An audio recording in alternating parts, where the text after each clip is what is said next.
on location of your emergency. Breaking news out of North Idaho. Moscow police are investigating a homicide on King Road. Is she breathing? No. So 5'10", all black.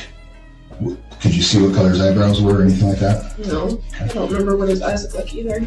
Officers discovered the bodies of Ethan Chapin, Xana Kernodle, Maddie Mogen, and Kaylee Goncalves, but no weapon has been located at this time. Arrested. That's 28-year-old Bryan Kohberger in custody today. Kohberger allegedly stalked one of the victims. That's false. We do not have evidence that the defendant had direct contact with 1122 or with residents of 1122, but we can put his phone in that area. There are many residences in that area. It's a dense population of mostly college-related occupants.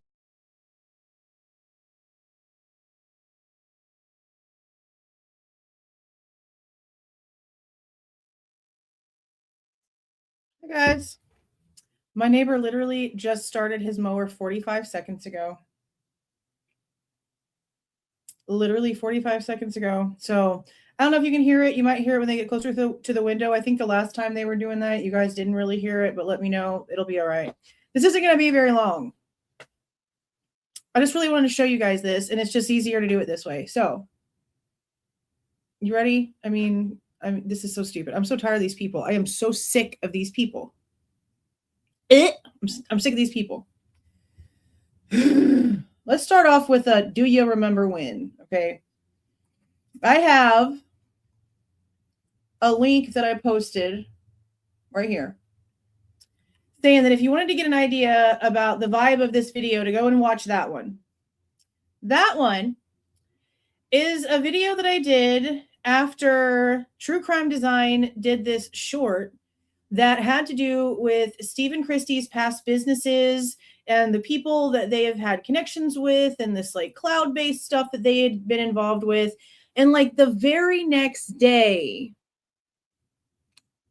Kristi just magically finds a Post-it note where Kaylee has written some stuff on it while she's going through Kaylee's boxes. And it just so happened to have information on it about cloud business stuff and Ethernet and networking. And I said, they're effing with you. They're effing with you. They are. They are. Okay. Connor just posted, I think yesterday, that he asked for information, I believe from Coeur d'Alene. Let me pull up the exact thing because this is what prompted me to do this because of last night's live. In last night's live, we heard for the very first time a story about Kaylee and Maddie getting into a car accident with Jack. You know, all of a sudden, they want to tell that story out of nowhere. And a lot of us were like, wow, that was random. Why are they telling that story? Wow, that's random. What's that all about? You know why? Because someone in Coeur d'Alene told them that the information about that car accident report had been FOIA'd and was about to be released to the public. So what did they do? They ran and they found a podcast that would interview them under the guise of the foundation so that they could get ahead of the story and tell the story before the person who got the information put it out to the public. That's exactly what happened here. And I'm going to show it to you. He posted literally last night. And remember, this interview was done like a week ago. I told you guys, well, maybe like almost like 8-9 days before it posted, that they were advertising this over on TikTok. You guys know the whole spiel. We were trying to figure out where the hell it came from, blah, blah, blah. And my big thing was they were going to have like a week to be able to edit this thing down to remove anything they don't want out there. We already knew that was going to be a situation, okay? When they said that story last night, we were like, okay, cool. You're just telling stories. That's fine. But she also made Kaylee look horrible in it. And we're gonna listen to the clip here in a second so I can put everything together. So then I go and I click on the link that Connor posted here. And here's the link to this community post page so that you guys can go and like click on this stuff yourself. because he has his PayPal and everything on there. Like all his updates are everything are all on his channel. He even has the drawing that Jack Tukor drew of the house during his 11:15 interview, which we should be getting that very soon here. We should be. They've been answering a bunch of my FOIAs here lately, either denials or whatever. Like they've still been answering things. So fingers crossed that maybe, oh no, wait, today's Thursday. I didn't get shit. No, we won't get it till next week probably. Anyway, Connor posted this and he said, first I got 8 reports from Coeur d'Alene, Idaho. I requested any reports that mention any of the victims' roommates and Jack Tukor. I was sent 8 reports. The names of them are redacted because they were minors at the time and legally they cannot release the names of the minors, but the initials are there. They are. You can tell who's who. Because, like, who else could it possibly be where there's a Jack Tukor and then, I mean, like a JD and a KG and an MM? Like, come on, let's be serious. Okay. Someone must have given them a heads up, which makes sense too, because if they're the guardians of the minor child at the time, their names would be connected to the reports. So considering, again, these were reports when they were minors, the family was probably notified. Why is what I want to know. Why did they feel the need to jump ahead of this car accident story? That's what I want to know. Because this is like a nothing situation. They left campus for lunch apparently and got into some sort of like little car accident thingy. Nobody was really hurt, blah, blah, blah. Apparently that's the very first time they ever met Jack Tukor. Steve and Kristi. But why feel the need to jump ahead of this story? Because you know that the FOIA is about to be released. What is the point of having to feel like you have to control everything when all this is a police report about an accident?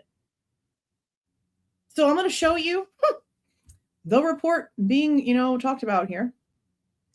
It is actually this one right here. And I have my redacted one right here. Because there's like addresses. There's an address and like a phone number and a couple other things I just wasn't sure if YouTube would be okay with.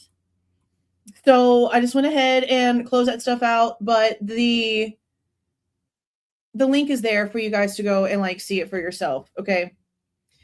Actually, I'm just going to show it to you. And then we're going to listen to like the little clip. Like I said, this isn't going to be long. I'm just trying to like show you what I'm seeing here because I'm just so tired of their bullshit ass behavior. It's so stupid. It's so stupid. Okay. This was back on September 27th, 2016. Kaylee was 15 years old. All right. Keep that part in mind. We go down here to where they actually start talking about the other side of things. And you start to see there's J, there's D. Okay. There's some of the information starting to match up with Jack. Then you go down here and you get it again. You get a J, you get a D. All right. We go down here. Now we have an M and an M as one of the passengers of the vehicle. And then we have a KG as the other passenger of the vehicle. Okay.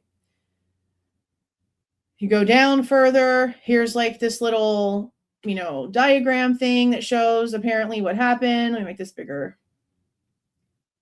I just don't understand. Like, what was the big deal about getting ahead of this story in an interview that you did a week and a half before the information even released to the people? I don't quite get it. I don't understand. I think it's so stupid. Okay, let's go ahead and read the little narrative. And then I'm going to show you the clip where they talked about this in the interview.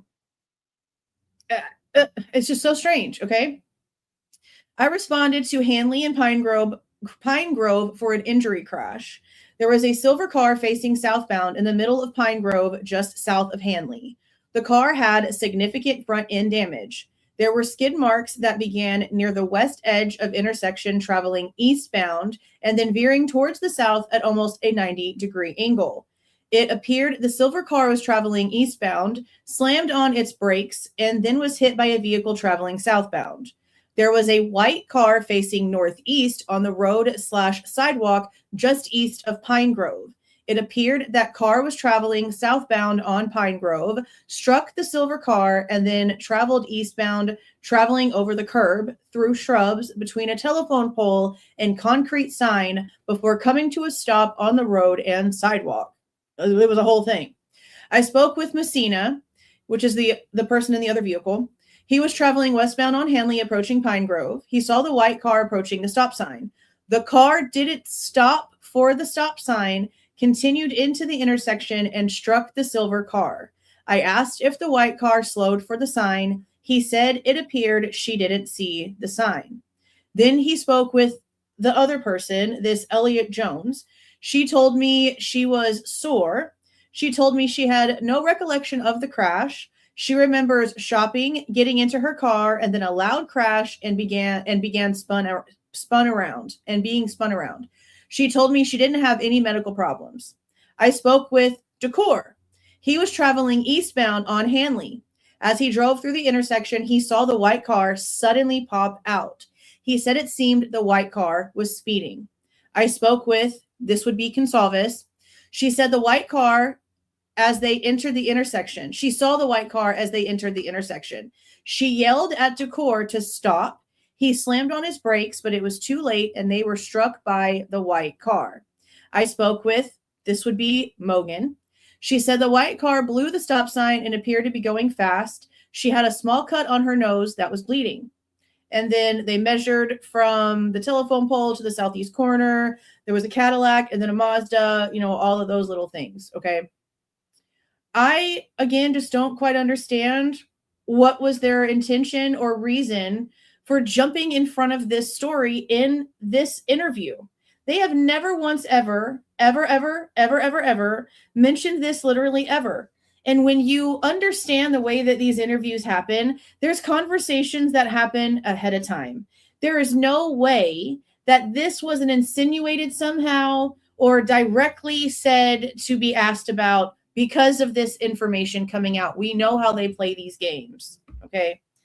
So just listen to what she describes, Kristi describes, when they talk about this accident, because this accident is apparently the accident that got the kids sent to the emergency room, where then the Goncalveses went down to the emergency room, and that's the first time they ever met Jack Ducour.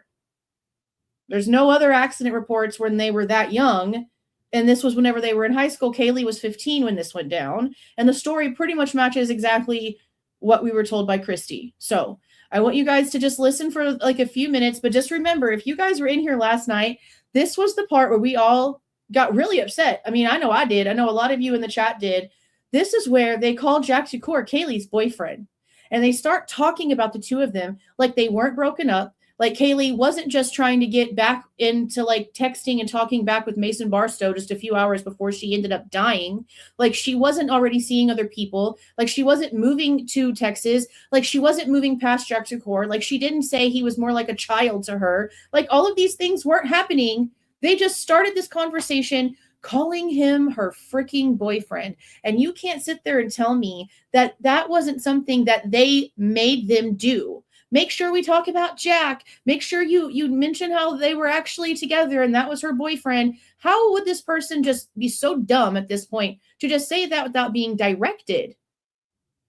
There's no way. There's no way. Okay, listen. So can we switch gears for just a second? Can we talk about Kaylee's boyfriend, Jack? They started dating when she was a sophomore in high school.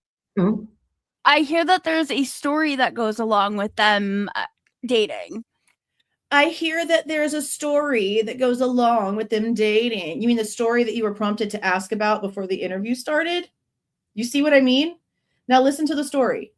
So Kaylee and Jack and Maddie, they all were hanging out, but Jack had a girlfriend. Oh, and okay. They were friends with her too, but Kaylee was like, she's not that good of a friend of mine. And I really like Jack. And see, she didn't have to mention all that. She makes Kaylee sound just not okay, not good. She didn't have to mention that part. For some reason, she felt the need to. I remember meeting Jack in the emergency room. Well, that Really? What? We're getting there. So Okay. Kaylee and so I think Jack, he hadn't been dating that girl that long, so he started kind of feeling Kaylee, and Kaylee was feeling him, and then so. No, he was using a car that belonged to the Goncalveses at the time the crime took place, which again is after Kaylee and him were broken up. That's in the reports. that the car that he was currently driving, like at the time, was a Goncalves vehicle. This car, I don't believe so. This was like literally them meeting Jack, and he already was old enough to be driving before they met him. So this was definitely something his parents got him. He had just got a car. So Kaylee, Maddie, and Jack went off campus for lunch, and they got in a car wreck. Somebody T-boned them. Oh my gosh. And it wasn't that big of a deal, but an ambulance got called. Oh my gosh. Like, she didn't get told that story before the interview started. This is so fake. This is so freaking fake. They were all cut up. They had glass in their eyes, I remember. That's not a joke. That's, yeah. Yeah. There's no report for there being an accident where they had glass in their eyes and bad stuff was going on. As a matter of fact, in this report right here, it says that there was no medical attention necessary. This is the only accident report that there was from back then. The only other thing in way of there being something in regards to traffic, let's see, this one right here is, I think, where they said that they didn't need to actually bring them in. No, see, this one was from 2018. So this would have been 2 years after the one from 2016. This wouldn't have been where they met Jack for the first time. So not only are they telling the story and telling it all kinds of crazy, but they're also over-exaggerating what actually happened. Yeah, this other one is about whenever it was just Kaylee and Maddie in 2018 when Kaylee was already driving. And see, you can see all the reports.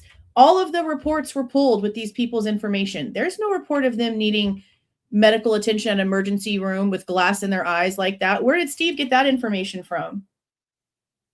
The only thing in the report that it says is that Maddie had a little cut on her nose. And this traffic hazard right here, this is just Jack Ducour calling in and telling them that there was a dog running around on the street because he didn't want the dog to get hit by a car. And again, this was also 2 years later. There's no other traffic report with Kaylee being that age. So we also are now hearing from the proof of the police report, the exaggeration. Lovely. You know, nobody was like seriously hurt. So we get called that the kids are being taken to the emergency room and we need to get down there and this and that. So we go down there to the emergency room. And, you know, Kaylee is in a room, Maddie's in a room, Jack is in the waiting room. So I think Jack was totally fine with his dad. And Jack is just literally like this. And his dad is just like, you know, and we're like, hello, we're the Goncalves. And he's just like, you know, and Jack literally is just like sitting there and we're like, this is Jack. And I'm like, I go back and Kaylee like hurt her knee or something like that. So that was the first time that we ever met Jack, was in the emergency room with his dad. After the car accident. And again, the only car accident that got pulled with their information, where it's both of them together and Jack Ducour in a vehicle that got hit, is the one that we just went over. And I believe it says that they didn't need like massive amounts of medical attention. No EMS provider needed. So unless there's a car accident somewhere else and they are just constantly getting in car accidents when she was 15 years old, it doesn't sound like they're being really too honest about the situation here. It sounds like they're exaggerating it. What other report could there possibly be? Connor got them to pull everything with their initials and even got stuff that apparently has something to do with like $500 being stolen from Kaylee. There's some comments and some commentary going on in the comments about that. I don't know. I haven't been able to get to all of them yet. This one, yeah, I think this one's right here. Something about Kaylee getting to a hair appointment and her having like a whole bunch of money stolen from a backpack. Every single report that had to do with these three individuals was sent to Connor. This is the one about the car accident. And the story in that report does not match what the Goncalves just said. And you can tell that asking the question about that accident was prompted. Hella prompted. Why? Why have to get in front of it and then over-exaggerate it and then make it sound like it's something that it's not? I don't really quite understand that. That was the only thing I wanted to show y'all. Like how ridiculous this was. Like actually how ridiculous this was. Yeah, they are. Not only that, but if it's with Moscow Police Department regarding like the case itself, when we pay for a FOIA and we get the information, the families get it too. They got all of the 1112 camera, even though the Goncalves has already had it. But the rest of the families got notified and given their own link. Yes. Yep.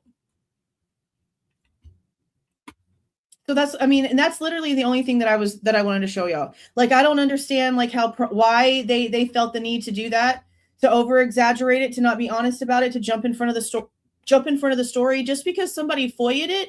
There's nothing to cover up. There's nothing to get in front of. It's just a police report. It's just something that happened that involved multiple people and they were teenagers. Like, what is the reasoning for having to get in front of this story?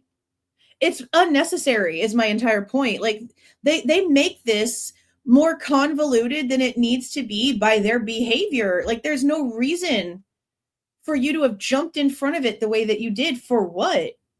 No one is going to judge this situation. Like, they were teenagers. There was multiple cars involved. Okay, cool. Things happen. Why jump in front of it? And then on top of it, make Kaylee sound like however you made her sound by talking about how Jack already had a girlfriend and Kaylee didn't care. And she was actually friends with the girlfriend and she still didn't care. Like, you didn't need to mention all of that. You do nothing but try to shine this bright ass freaking star on old Jackie boy over there. But Kristi cannot tell a single story about Kaylee without putting her down. Prove me wrong. Prove me wrong. She can't. She twisted somehow. She always does. She always does. I don't understand it. But anyway, here is the link again to Connor's page where he posted the Google Drive. And he has some updates on some things. This is also where, and we did go over these crazy, oh my God, these crazy ass photos. Something happened here. I don't give a damn what they're trying to say. This definitely is not rust like the other report from the other building. This is definitely something different. We did, yeah. In case you haven't seen those are also over there with a Google Drive link so that you guys can grab it and take a look for yourself. But when you go and you open the link to these, they're all going to be listed like this. A shots fired one. What the frick? What the hell? See, I don't know. I just saw that first one and I was like, you've got to be shitting me. I cannot believe they came out here and had these people do a whole entire interview just so they can get in front of a car accident story that doesn't make anybody look bad. Now it just makes them look even more like weird, because what are you doing trying to jump in front of a story that's innocent in way of there being anything for anyone to talk shit about? Like, there's no reason. That's the only thing I wanted to say. You know, because they definitely manipulate the shit out of stuff constantly for nothing. Hide things that don't need to be hidden, and they make things sound shadier than they need to be. And then they complain when we ask questions and try to figure out what the hell's going on. They're the ones who always do it. It's unbelievable. Literally unbelievable. Okay, I will probably not go live later tonight, even though this was like, and they always troll us. Like, isn't that ridiculous? They always freaking troll us. It's so crazy. It's so crazy. I probably won't be live until tomorrow at some point. This was like just a last minute impromptu, because like I said, I was trying to organize some things, and then I saw that and I stopped and I read it and I was like, holy shit. So I'm going to get back to doing some organizing and stuff. We'll be live tomorrow over on my second channel, probably in the morning at some point, to go over the MK Ultra hearing that happened earlier this week. It's not as long as I thought it was. The full hearing is like less than 2 hours. So we're just going to sit and listen to the whole damn thing. Probably around 10 o'clock tomorrow morning. I don't know just yet. Keep an eye out on my second channel for that, because I will get it scheduled out and posted today. But as for over here on this channel, I'm not sure yet. There's a lot of like smaller things I just need to like pop out there and get done. And I really am trying to get organized, because they answered a lot of those FOIAs like back to back to back. And I need to get the folders organized. And then the stuff for item 40, like it's like 2 pages. And the last page is a redaction log. Holy shit. We are finally getting a redaction log. So whatever changes were made, they have now implemented a redaction log that now will tell you what rule is being cited for the reason why something is being redacted, like they should have been doing all along. So if you saw my community post, that's why I said for like the 20th time at this point, I'm about to re-FOIA everything because I didn't have logs. And since we've already paid the entire base price, I'll gladly pay the damn duplicate fee on every freaking thing that we ever asked for just to get a redaction log. Damn, Skippy, I sure will. So that's probably what we're going to do, because why not? After all the bullshit that they've caused, all the stress that they've caused, something so simple, all the money that they've gotten out of us, I will gladly put them to extra work for no reason. I don't care. It's only $30 duplication fee. It doesn't matter that they have to now do the redaction log. The redactions were already done to the original file. They can't recharge me. It's done already. They just have to go in and figure out now why they did what they did. That'll be lovely. That'll be lovely. We'll see what they do. But it's new and it's interesting. Let's see. So I guess that's what we'll do tomorrow. I'll go live over here tomorrow just real quick to go over that little page. Again, it's like 3 lines on one page, and then the second page is the redaction log, and I can't even tell you like a single thing from it. Yeah. I'm going to go back and try to find the reports that match the dates for it, though. Because there's like 3 lines of dates. That's the only thing I can really remember. It doesn't seem important at all.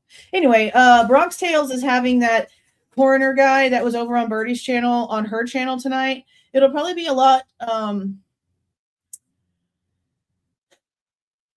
it'll be a better conversation, I feel.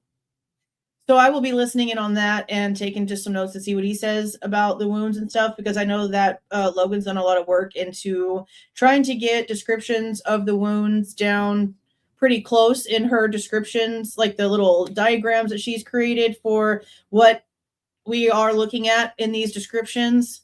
So I will probably be listening into that because, you know, she's more like medical term based and term based with things. So I'm going to listen in on that. Let's see. I think that's it though. Yeah, I think that's it. But yeah, that's all I wanted to say. That's all I wanted to show y'all. You know, I'm tired of their bullshit. It's just another prime example that they're trolling the shit out of everybody, trying to control every little thing, even things that don't need to be controlled because they're in a big deal about nothing. It's just, it's causing more problems. It causes more issues with the facts. This is why we have the issues with them to begin with, because they've taken no accountability for the lies that they've come out and said. And now they're just out here over exaggerating things and just making stuff up. And why? I don't know.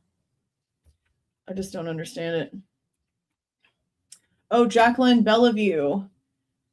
The interview is coming too. I paid for the first half yesterday. So it'll probably be, I mean, I don't know if you've like done the whole process with Moscow in way of like how they all do that. But when you pay the deposit, it's usually like 3 to 4 weeks, like almost a month usually, before they tell you that it's finally done. I don't think I've ever gotten anything faster. It's usually a month minimum. But they really answered the ones that I filed that weren't interviews fairly quickly. So either they've like implemented a new system now that they have redaction logs that's going faster, or maybe they have more people. Maybe they have more people. I'm not sure. 35 days and they will stretch it. Yeah, that's true.